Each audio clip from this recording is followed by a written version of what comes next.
but they are considered to be Muslim, but they are Zionist in their mindset. Anybody that recognizes Israel's right to exist on land stolen from the Palestinians is a Zionist. And Palestinians en masse are persecuted, are imprisoned for anything. Their houses can be demolished for any offense or for any act. They can be deported, they can be killed, but most Israeli adults serve in the Israeli army. So they went to see Sheikh Ahmed Yassin in his prison cell, and they said to him, how can we put an end to this? He said, it's simple. You stop killing us, we stop killing you. You started killing us. And I think the hostages didn't mean anything to him. He doesn't seem to care at all about them. Our guest today is a renowned scholar and political analyst and the author of possibly one of the most important books on the Palestinian cause, Hamas Unwritten Chapters. Welcome, Dr Azzam Tamimi. Thank you. Thank you so much for being with us today. I think today might be a bit of a controversial episode because of the subject matter. So I want to start with what might be a controversial topic, which is that many have claimed over these, especially recent years, that Israel has contributed greatly to the creation and funding of Hamas. I'd like to ask you, is there any truth to that? And what is the actual story of the creation? Well, I wouldn't say many, probably a few silly guys taking or embracing this silly idea. Now, the origin of this allegation is actually the PLO position in 1987 when they were taken by surprise at the birth of Hamas. Probably a little bit of background may be useful here. Hamas was born in 1987, in December 1987, out of the Muslim Brotherhood branch of Palestine. Now, the Brotherhood, for many years before that date, before the uprising started on the 8th of December, were mainly preoccupied with education, with social work, with charity, and they were not engaged in the anti-occupation activities that other Palestinian factions were engaged in. And usually this was a reason to accuse them of things, of not being patriotic enough. From their point of view, the idea for quite some time was that fighting Zionism in Palestine is not something the Palestinians on their own can do. Because the Muslim Brotherhood tried in 1948 to prevent the creation of the State of Israel, and they sent their volunteers to fight in Palestine. But the balance of power was against them. The regional powers, the international or the world order, everything was in favor of the creation of Israel. And actually, when they returned from Palestine, especially the Egyptian ones, they were sent to prison. So they came to the conclusion that fighting Zionism and confronting this colonial project needed preparation, and that preparation would, in their opinion at the time, take time, because you have to reform the individual and reform the family, reform society, probably all the way to the state. And unless Arab states surrounding Palestine are ready to engage in the struggle, mostly the Palestinians will be paying the price on their own. So this was the idea. However, in 1987, things reached a climax, and the Palestinians exploded in the face of occupation. And the leaders of the Muslim Brotherhood met on the 9th of December, a day after the eruption of the Intifada, and decided it was about time they transformed themselves into a liberation movement, and they called themselves حركة المقاومة الإسلامية, Hamas, which is the acronym, really, the Arabic acronym, which means the Islamic resistance movement. The initial response by Yasser Arafat at the time that this must have been a Zionist conspiracy. He believed in conspiracy theory. He explained so many things in that way. And some people picked this up. Later on, some Israelis actually said that retrospectively they should not have tolerated the Muslim Brotherhood. That their toleration of the Muslim Brotherhood in Palestine allowed the movement to grow, to become popular, and to launch themselves when the Intifada erupted as a resistance movement. Some silly individuals on the outside took this and made an issue out of it and claimed that Israel created Hamas. This is a very silly notion, because if you go to the historical development of this event, what comes to mind is that how could the Israelis create a monster from their point of view? And then after creating it, just weeks after creating it, you start cracking down on it. So what's the point? It would have been silly to do so. But it is true, of course, that in the years that preceded the eruption of the Intifada, the Israelis didn't seem to have an issue with the Brotherhood, because the Brotherhood was not engaged in resistance in much in terms of political activism even. They were primarily concerned with education, with welfare, with charity. And the Israelis sometimes issued them with licenses to build mosques or build educational centers. So this is where it comes from. Right. And what about the claim that Netanyahu supports funding Hamas, at least before the 7th of October, in order to fracture Palestinian civil society and fracture the Palestinian movement? Well, Israel was facing a situation that they couldn't resolve.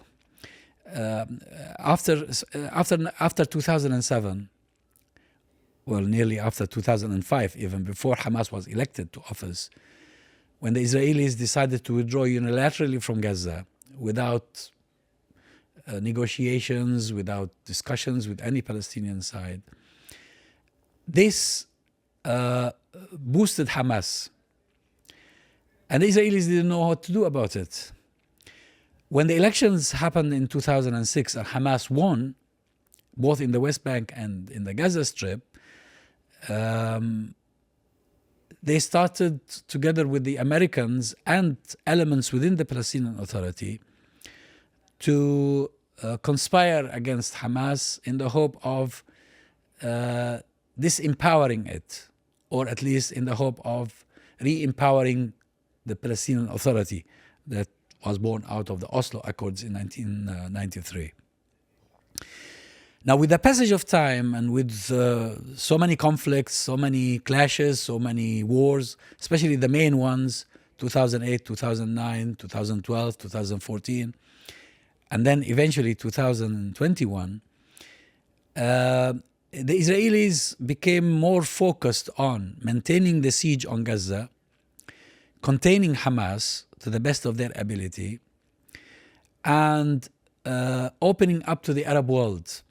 We saw the Abraham Accords, and just before the 7th of October, the Saudis were about to join in, to be followed by the Indonesians, probably also to be followed by the Pakistanis. So that would have been a great victory, a great success for the Israelis. And in exchange for this, as part of the containment of the situation in Gaza, the Israelis agreed to allow a minimum standard of living in Gaza. They kept the people on diet, so they allowed food stuff, certain necessities to come in. They allowed movement, limited or restricted movement in and out. And Hamas seemed to go along with this. And this is one of the failures of the Israelis that are talked about with regard to the 7th of October, that they didn't pay attention that Hamas actually was preparing for a major operation, while seeming on the face of it to be working with the Israelis as part of the containment process, of course working indirectly, not directly. I'd like to go back in time a bit to, I think it was 1989, when the infamous Hamas Charter was released, if I'm not mistaken. And that charter has been used to prove that Hamas is an extremist and an anti-Semitic organization. So what were the origins of that document, and how much influence does it have on Hamas's political thought? If I remember well, it was that charter came out in the summer of 1988. It took a few months for it to spread, to be translated into various languages. And of course, as I attest in my book, that was the worst thing ever Hamas did, or the worst thing that happened to Hamas ever. And the story behind this is that by the summer of 1988, most of the top leaders of Hamas were already imprisoned by the Israelis. So the de facto leader decided to write a charter. And that was probably a gesture to respond to the fact that the PLO had a charter. People were talking about the PLO charter. Why don't then Hamas has a charter or something like this? Or why don't Hamas have a charter of their own? And the charter is written in a very bad language. But it reflects the sort of mindset that dominated Islamic movements at the time. Many Islamic movements, including the Brotherhood of Palestine, were influenced by conspiracy theory and were influenced by the fake document called the Protocols of the Elders of Zion. This is a document that was written by an unknown individual. Researchers and historians assume that it's someone close to the Orthodox Church in Russia. And the idea was to justify the pogroms against the Jews, because the pogroms at the time, toward the end of the 19th century, were being persecuted in Russia. And this document claims that the Jews were in control of the world, and that they were going to destroy the world. They were going. I mean, imagine the silliness of this document. This is a group of elders of the Jewish community come together, and they condemn themselves by telling the world that they are evil. It just doesn't make sense. And of course, in that document, there is no reference whatsoever to Zionism. There is no reference whatsoever to Palestine. It was only talking about Europe, about Russia, because whoever wrote that document and the people who were behind him were concerned about the downfall of the regime in Russia. And they accused the Jews of being involved in this. Right. So it is unfortunate that some renowned Muslim thinkers, since the 30s, since the appearance of an Arabic translation of the document, took it for granted and assumed that it was true. And they analyzed the Zionist project afterwards on the basis of what is mentioned in that document. So the charter, that charter, the 1988 Charter of Hamas, explains the conflict through this fake document. Right. Not only that, it uses religious rhetoric in order to explain what was going on. And there are many mistakes in the document, because actually until the birth of Zionism toward the end of the 19th century, and probably even afterwards, until I would say until the beginning of the Second World War in 1939, most Jews around the world, and especially in the Arab region, were opposed to the idea of establishing a national home for the Jews in Palestine. And we had no problem with the Jews. Arabs and Muslims, Muslims and Christians didn't have a problem with the Jews. Those who had a problem with the Jews were the Europeans. Anti-Semitism is European, not Arab, not Oriental. So for that charter to speak in that language, yes, of course, it appears to be very anti-Semitic. And not only that, non-factual, wrong, mistakes, so many mistakes in it. And does Hamas still live by that charter, or have they moved on from it? I know there was a document in 2017 released supposed to clarify, did that revoke the charter? Did that replace it? Yes, the 2017 document was an attempt, but not complete. In my opinion, it wasn't satisfactory. I'm not satisfied with it, because it did not repeal the first charter. It maintained the belief that the first charter was one of the movement's documents. Although, of course, the discourse has changed considerably if you compare the 2017 document with the 1988 document, but that wasn't sufficient. As an expert on Hamas, I was consulted on this as early as 2005, and there were attempts within the movement to write a new charter. I was even invited to some discussions about this, some consultation meetings about this. But when Hamas was elected in 2006, and the entire world was expecting Hamas to say something favorable toward Israel, it was deemed inappropriate to come up with a new document, because that would have been interpreted as giving in to pressure. And unfortunately, this continued to drag on until 2017.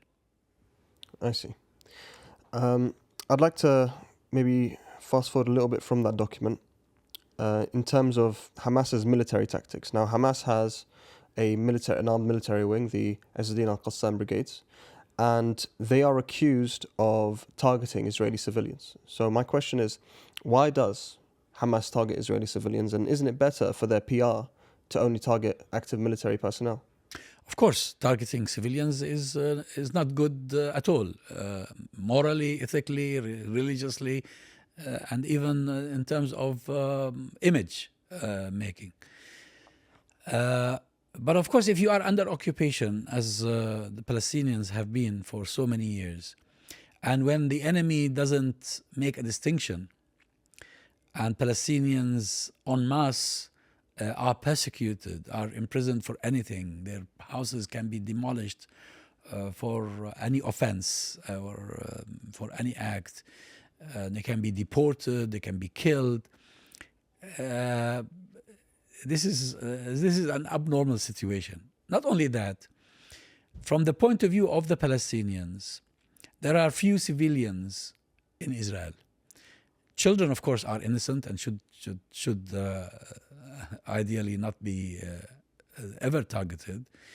But most Israeli adults serve in the Israeli army, and they remain reservists who are called to serve at various stages in their lifetime for until old age. So we're talking here about a very intensely militarized society created by Zionism in Palestine. And Hamas on record has always tried to avoid hitting civilians. But of course, in reality, it doesn't always work, because you're You're working in a very limited space, sometimes very crowded, and sometimes the line that distinguishes civilian from military is not visible, or not clear, or probably even doesn't exist. And the one tactic that was criticized globally is what Hamas calls the martyrdom operations, and what is called in the West as the suicide operations, was an exception in the history of the movement. These started in 1994, and then about slightly more than a decade later came to an end when other tactics were developed. And the reason Hamas resorted to these extreme tactics is the massacre of Palestinian civilians. The first major massacre of Palestinian civilians long after the Nakba was that in the perpetrated by Baruch Goldstein, the Jewish immigrant from New York, who butchered Palestinian worshippers on the 15th day of Ramadan, the 25th of February 1994. So the Palestinians felt vulnerable. Hamas felt it needed to do something to deter the Israelis from doing something like this. And Hamas soon afterwards was prepared to negotiate a deal with the Israelis, since Sheikh Ahmed Yassin was visited in his prison cell after the beginning of these operations. But the Israelis refused to deal. They refused to negotiate. Speaking of that deal, Sheikh Ahmed Yassin, obviously one of the founders, possibly the most important figure in Hamas's history. Before his assassination, he offered what he called a hudna. Yes. Could you take us through what that offer was and why the Israelis rejected it? Well, he offered it as early as 1994. The martyrdom operations started in around April, I think, 1994. The Israelis were shocked by the adoption of this tactic. So they went to see Sheikh Ahmed Yassin in his prison cell. And they said to him, how can we put an end to this? He said, it's simple. You stop killing us, we stop killing you. You started killing us, and we are only responding. And okay, then they said, how do we do that? He said, we sign a truce, long-term truce. Okay, what do you want in exchange for that long-term truce?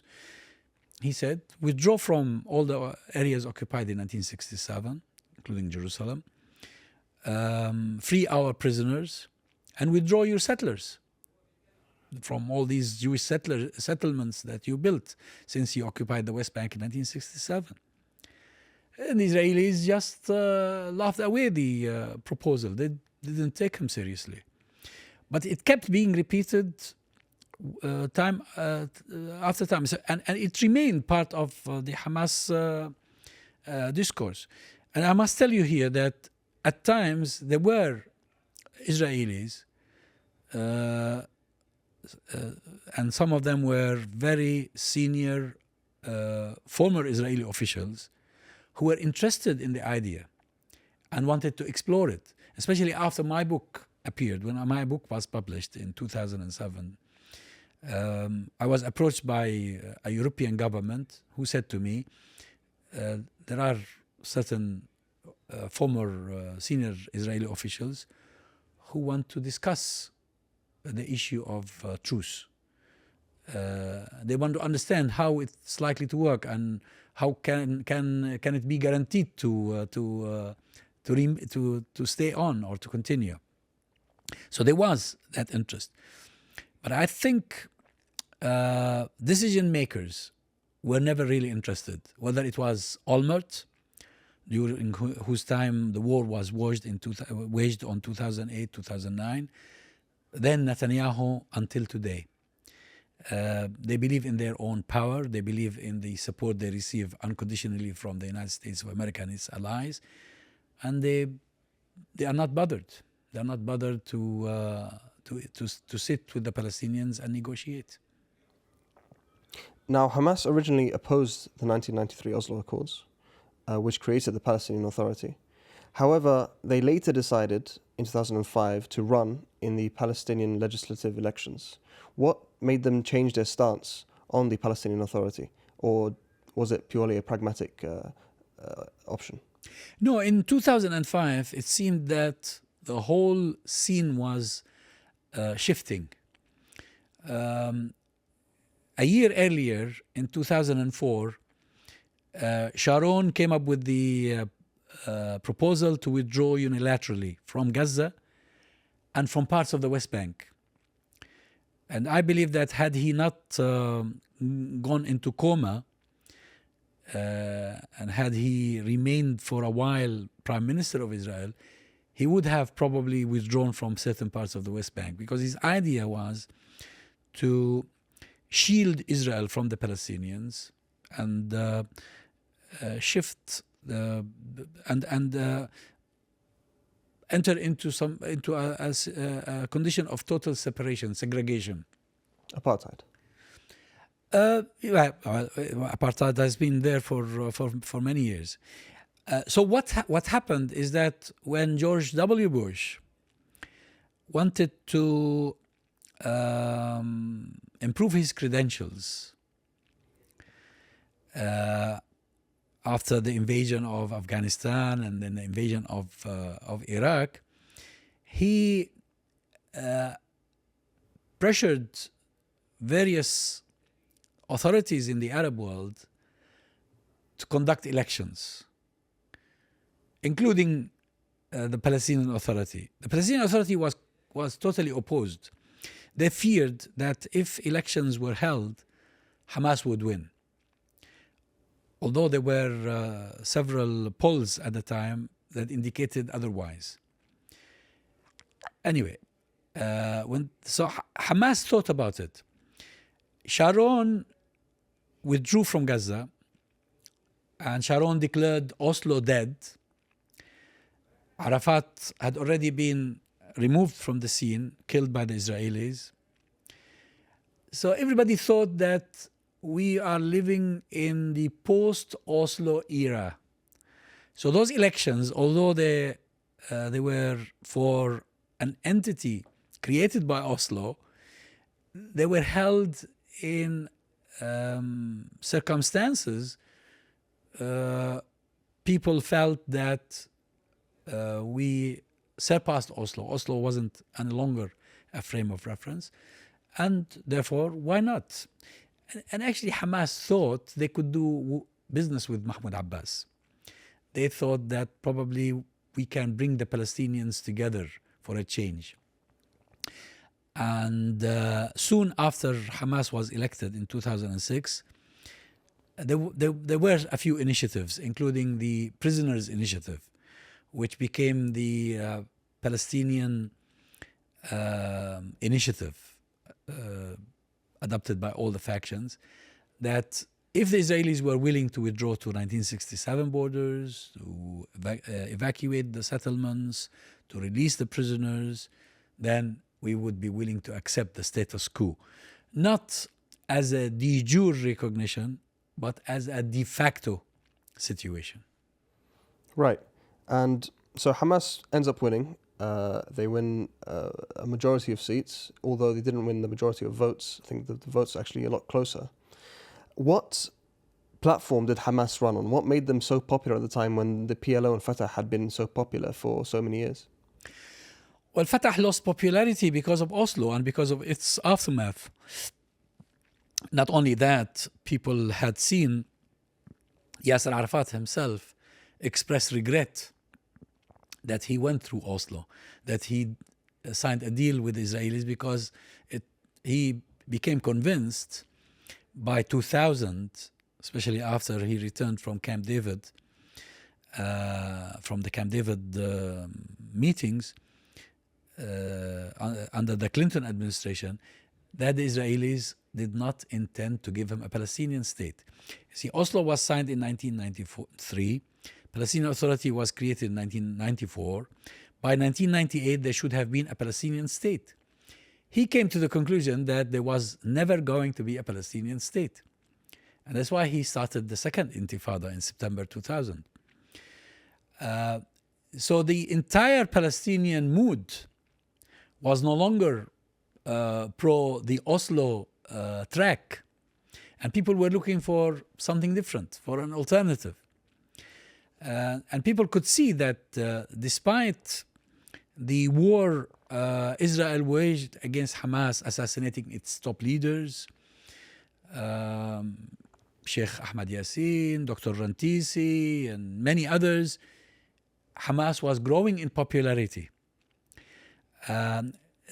So there was hope that if elections were held and there was a real political process, unlike Oslo, a political process that is based on Palestinian consensus, then probably we can have a better future. Then we can build up something. And after Hamas won, they attempted to form a government with Mahmoud Abbas. And as you mentioned earlier, there were attempts by the US and Israel to kind of thwart that. And eventually, in 2007, Fatah were kicked out of Gaza by Hamas, and some would call that a coup d'etat by Hamas. Was that in fact a coup by Hamas, or what actually happened in 2007? Hamas was the government. The coup was attempted against the government. Right. It wasn't Hamas that perpetrated the coup. The first government formed by Hamas after the elections was purely a Hamas government because the PLO refused to participate. Not only that, Fatah ordered its cadres not to collaborate with Hamas. Not only that, they even encouraged them to go on strike, especially in the health sector, in the education sector, to paralyze the government of Hamas. And there was tension, but that tension was eventually resolved in the Mecca Agreement. The Mecca Agreement that brought together Hamas and Fatah leaders under the auspices of the late King Abdullah of Saudi Arabia. And as a result of that, a national unity government was formed. But immediately, the United States of America and Israel started collaborating with Mohammed Dahlan to bring down that government. So there was a legitimate government that was the product of the Mecca Agreement, but Dahlan and his troops started acting against it, and the Americans dispatched General Dayton for that purpose. The UAE provided them with vehicles, with resources. So there was a huge plot. And Hamas preempted all of this. And this is what led to the June 2007 conflict that did not only result in ending Fatah dominance in Gaza, but also led to the eradication of Hamas in the West Bank. So there was a tit-for-tat sort of thing. And it was regrettable, but this was initiated by the Americans and the Israelis with their own collaborators headed by Mohammed Dahlan. Was Mahmoud Abbas and other Fatah leaders involved in this plot, or was it purely just Mohammed Dahlan and the UAE? I really don't know. It didn't seem at the time that Mahmoud Abbas was involved, that probably things were being done in the name of Fatah and in the name of the Ramallah Authority, probably without his consent. I'm not sure. Because I remember that prior to the decisive moment that led to this engagement, Khalid Mash'al, who was based in Damascus at the time, was in constant communication with Mahmoud Abbas, and they were trying to solve the problem. They were trying to ease the tension. There were tit-for-tat operations happening, especially in Gaza. And eventually things went out of control. You mentioned Damascus there. At some point in time, the movement had offices in Damascus and possibly actually its headquarters for the Politburo. And during the Syrian uprising, Hamas took a strong stance against the Assad government, and this forced them out. What would you say was the effect on the relationship between Hamas and the so-called axis of resistance, and more importantly, Iran at the time? Now, I would rephrase what you've said. It wasn't, Hamas didn't take action against the Syrian government or Bashar al-Assad government, but Hamas refused to express support for the government. There's a difference between the two. The Iranians and the government in Damascus were pressuring Hamas to side by al-Assad against the revolution. And Hamas, for moral reasons, couldn't do this. This was the Syrian people rising, initially very peacefully, wanting their rights, initially the demand was very simple. They wanted those who committed crimes to be prosecuted for what they did. They wanted political reform. They didn't ask for a regime change. But when things escalated and Hamas was asked directly to side by the regime, the only alternative was to leave the country. But in recent years, of course, Hamas actually did come to reconcile with Assad. What led to that, and what kind of effect has that had on the movement, maybe internally, as well as how people view the movement? Well, yes, there was an attempt, and that was again sponsored by the Iranians. But it didn't go really that far. I mean, there was a delegation that went to Syria, including a senior member of the movement, Al-Hayya. But since then, we haven't really seen much going on. My understanding is that Bashar al-Assad is not very enthusiastic about reconciling with Hamas, because he cannot forget that Hamas, from his point of view, sided against him, although previously he provided the movement with facilities, with all sorts of essential support.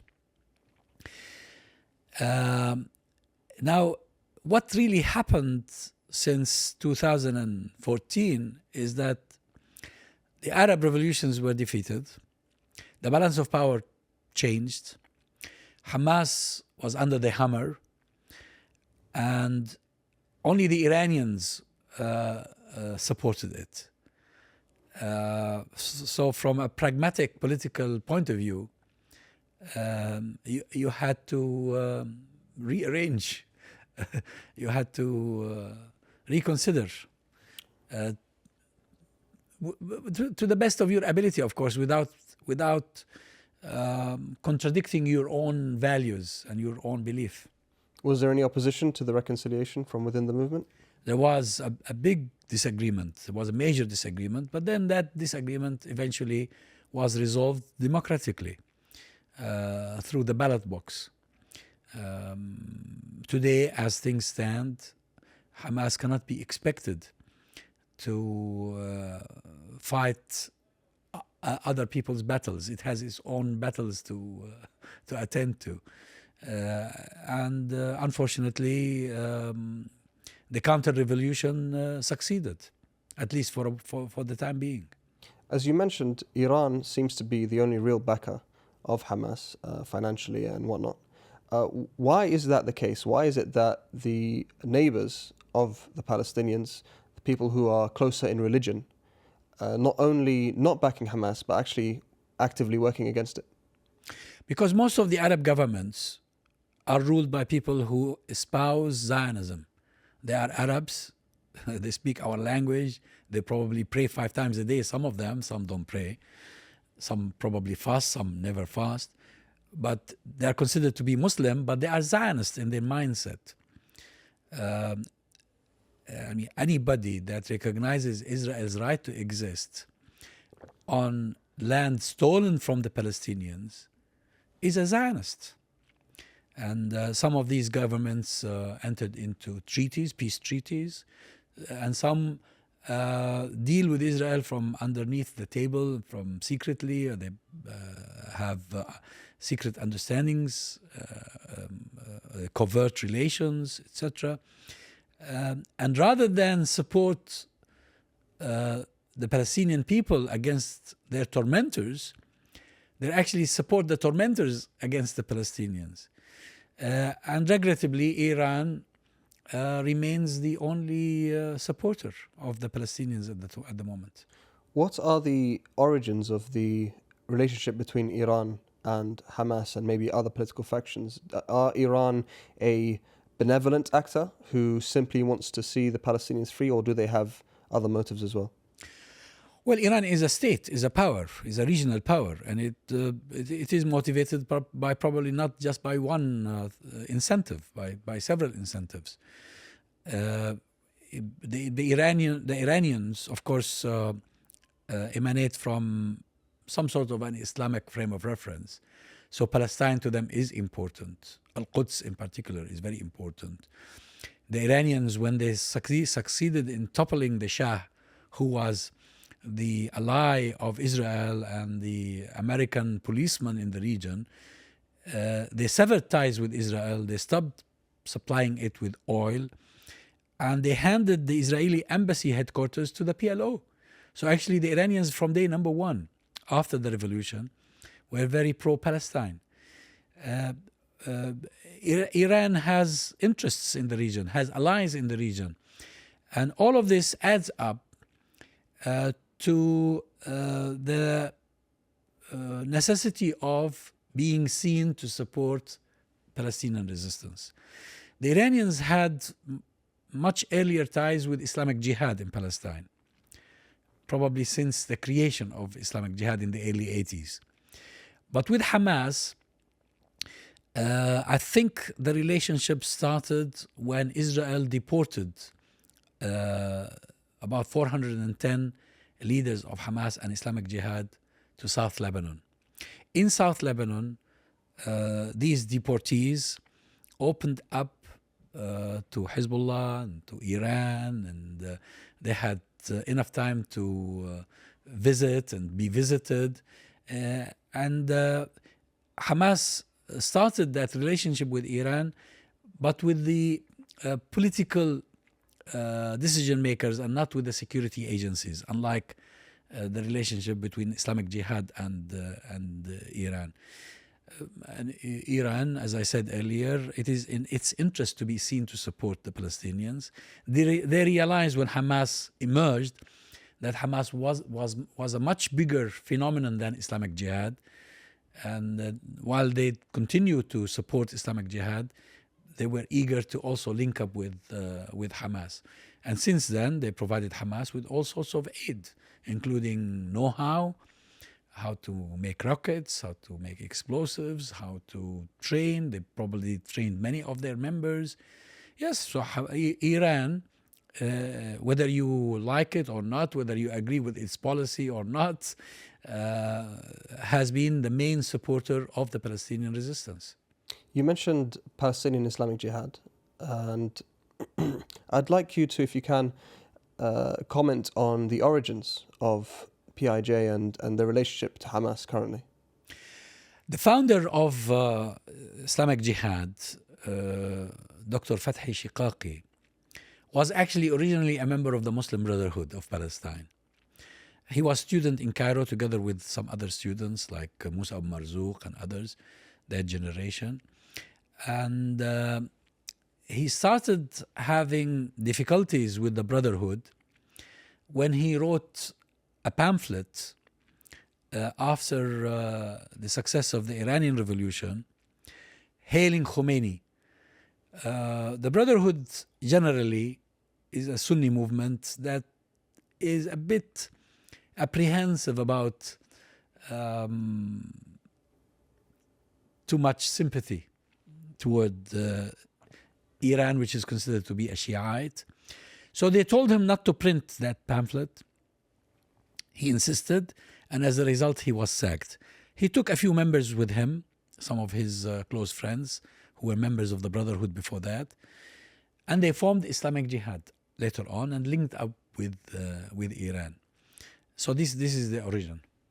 And how has, obviously, PIJ as a movement started, or as an organization started before Hamas? How's their relationship evolved over time to being possibly the only sole, supposedly Islamic movement, and then to becoming actually smaller than the one that came after it?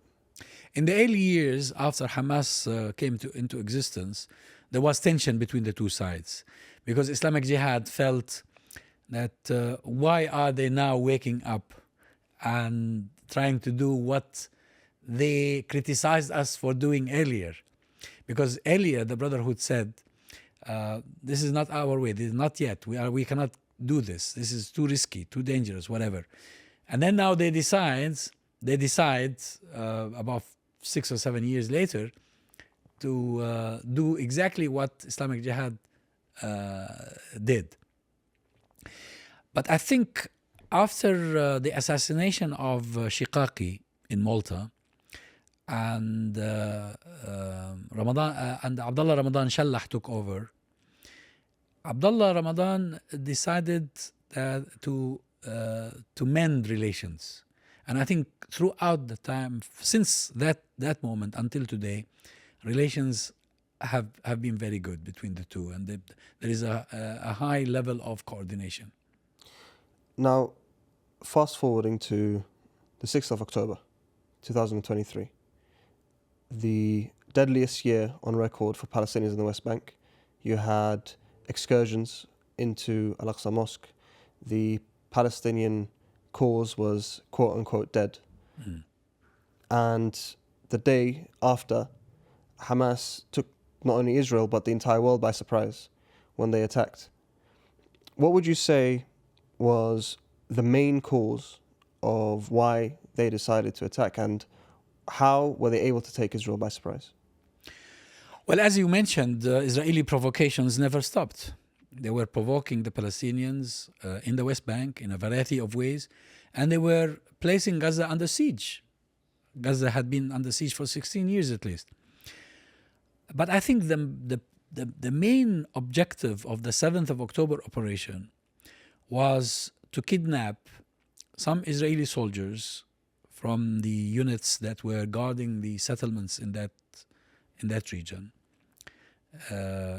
in the environs of Gaza, to exchange them for Palestinian prisoners. The issue of the Palestinian prisoners was a very sensitive issue for all Palestinians. You can hardly find a Palestinian family in Gaza or in the West Bank that doesn't have a close relative or a distant relative who is imprisoned by Israel. And Israel seemed not to care. And not only that, the number of Palestinian prisoners had lately been on the rise, because Israelis were just arresting people without trial, putting them behind bars and just leaving them there. So I think that was the main purpose. I think the planners of the 7th of October attack probably didn't imagine it would turn into such a major conflict. And what turned it into a major conflict was the Israeli security failure. When the fence came down, thousands of Palestinians from Gaza stormed into Palestine, into occupied Palestine, what is known as Israel today. And they felt jubilant that they were setting foot on their ancestral land for the first time in their lifetime. And I think this created a state of chaos and panic for probably several hours. And many Palestinians who are not linked to Hamas were also taking hostages from among some of the civilians living in the area, even some foreign workers. And this probably complicated things a bit. After the attack, by a few days, Hamas offered to release all of the Israelis taken captives by them in exchange for the Palestinians prisoners who have been in Israeli dungeons. Why, in your opinion, do you think Israel preferred to go to war and commit genocide as opposed to taking their captives back and releasing Palestinian prisoners? I think, as the past months have proven, the Israeli hostages were never an issue for the Israeli government, especially for Netanyahu. I think the issue for Netanyahu was to avenge what happened on the 7th of October, because Israel was humiliated. He himself was humiliated. But also, he felt that going to war and remaining at war would avert the likelihood of him ending up in prison, because he was being prosecuted in Israel. There are charges against him, corruption charges, etc. And now there were likely to be accusations or charges of failure to protect the settlements and the kibbutz, etc., on the 7th of October. So for him, continuing the war, remaining in the war, was an escape. And I don't think there is anything else to explain his resistance to all the demands, even by his own backers, who initially supported him and didn't want a ceasefire, but now are asking for a ceasefire because it's taking too long for them, and there's so much at stake, especially for the Biden administration. Couldn't Netanyahu have simply exchanged the prisoners and then just broke the ceasefire? I mean, Israel has a history of breaking ceasefire agreements all the way through the last 2 decades. Couldn't they have simply done that? Why do you think they specifically decided against releasing any Palestinian prisoners, even though they could have possibly gone to war after? I think what he wanted to avoid is having any sort of a truce, any long-term truce, because that long-term truce would mean he going to court and probably being charged and imprisoned. And I think the hostages didn't mean anything to him. He doesn't seem to care at all about them. Yeah, and we've heard, of course, about the Hannibal Directive. Yes. And how, and recently in the Haaretz, they've released I would say an expose on how much it was used. It was used in several places. What would make the Israeli government go to all of this trouble in order to not have Israelis taken hostage in order to exchange for Palestinians? Perhaps the belief that they could destroy Hamas, that they could subjugate the people of Gaza again. Initially, probably they thought of even displacing the entire population out of Gaza. There were rumors about plans to transfer them all into Sinai somewhere, but the Egyptians refused to accept that.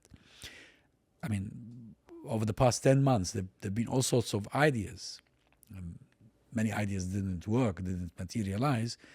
But Israelis thought they could wipe out Hamas, and that would have been a big bonus for them. Yet the resistance is still continuing. It is true that the civilian casualties are enormous, and the pain suffered by the civilians in Gaza is beyond imagination. But I think the resistance has proven to be formidable, and the Israelis are suffering losses, many losses. Would you say that Israel is any closer to achieving the aims they set out on the early days of October? Of course, I'm not an expert. I don't know. I don't have inside information. But it seems to me that no matter how many civilians they kill, they are not forcing the Palestinians to surrender. They wanted a surrender. That's why they keep perpetrating these massacres. Sometimes hundreds of people are killed in one area, in one go. But you don't hear people saying, "Oh, we want to surrender. We've had enough." To the contrary, this is emboldening the Palestinian resistance against Israel. Some would say that Hamas is actually more popular today than it has ever been in its time of existence. Is that true? Well, there have been some polls showing this. Polls conducted in Gaza as well as in the West Bank. Although, of course, it's rather difficult to conduct a poll in Gaza. But yes, some institutions which are not at all close to Hamas in any way, they came up with these results. And how do you think the view of Hamas has been globally? At the popular level, I think there are more people around the world today who consider Hamas a legitimate resistance than at any time before the 7th of October. The 7th of October and the war that the Israelis launched afterwards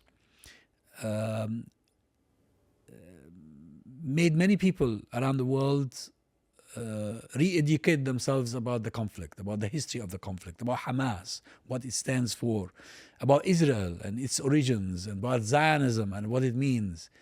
And that's why we saw all these young students in campuses around the world, from the United States of America to Canada to Europe to Korea, Japan, everywhere, take action in order to pressure the governments and their universities and their institutions to side by the victims, who happen to be the Palestinians, rather than by the Israelis, who are the oppressors. Even though Hamas may have risen in popularity in some circles, some accuse Hamas leaders of hiding in tunnels or hiding in five-star hotels in Doha. Is there any truth to these accusations? Well, the tunnels are a fact. I mean, without tunnels, how can you resist Israeli incursions in Israeli wars? But I mean, this hotel business is a ridiculous thing. It's not really even worth attending to. I mean, what do they want them to do? What do they want the leaders of Hamas who are in Doha to do? They cannot go back to Gaza. They cannot go back to the West Bank. They do their job from wherever they happen to be,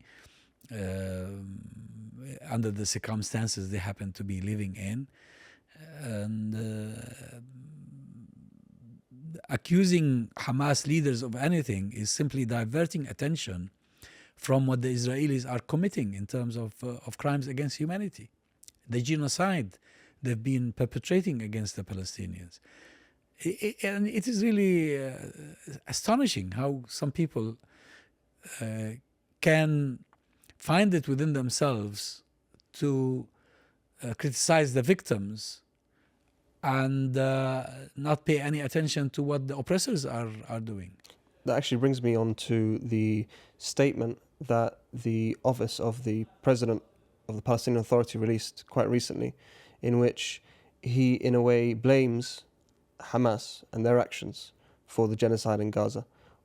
What do you think is the kind of Hamas's response to that accusation?